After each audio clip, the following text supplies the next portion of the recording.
Hey guys, in this video I will be talking about using slippery elm to treat acid reflux. Now, what we'll talk about is we'll go from is there any studies, we'll look at the history of it, we'll look at dosing, side effects, even some drug interactions that you need to be aware of.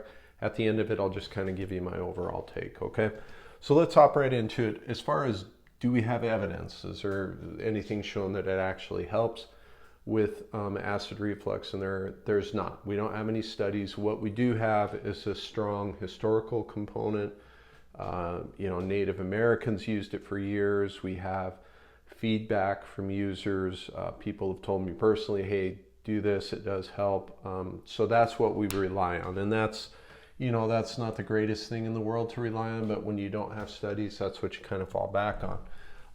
As far as what it does in the body, it's called a demulcent. That's just a fancy word for saying it kind of coats things and can knock down inflammation because it has a mucilage component to it. But the bottom line is we don't really know for sure how it helps in the body.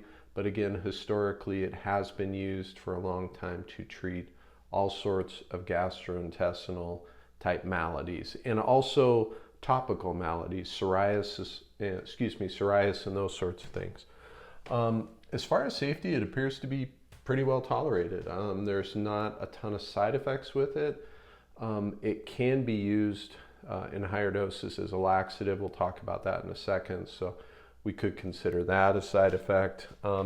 As far as dosing, the main recommendation you're going to see is to use the slippery elm powder and do 1 to 3 teaspoonfuls, not tablespoonfuls, teaspoonfuls. I've seen videos, articles where they recommend higher amounts. I wouldn't go that high. I'd start out at 1 teaspoon, put that in 240 mils, 8 ounces of water, and you can do that up to 3 times a day. Always start out at the low end and then work up based off how you're responding, okay? And like I said, you want to start low because it can have, at higher doses, laxative effects, which you don't want. So another thing to keep in mind, slippery elm is one that because of this mucilage component, there's some evidence that it can bind to medications and it can affect how they're absorbed into your body. So what you want to do is take the slippery elm at least 1 hour before or 2 hours after a meal and after, in between medications, that sort of thing, because we don't want that binding to go on and it not be absorbed. And another important one, there are reports that slippery elm can act as an abortifacient. So definitely if you're pregnant, it's a huge no-no. You don't want to be taking that. So at the end of the day, do I think slippery elm can be helpful? I do think it can be helpful based off feedback I've seen and feedback that I've heard. As far as evidence for its use, we don't have any of that. So it is honestly something I would say go talk to your doctor, because you're going to want to be looking at what other medications are you on. And always think about acid reflux this way.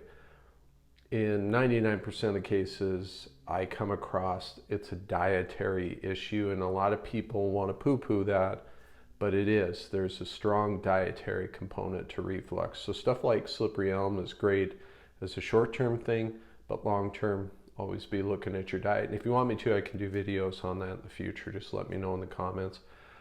Speaking of the comments, if you've used slippery elm and it's helped for reflux, I'd love to hear about it. It's helpful for me. It's helpful for other people that watch the video.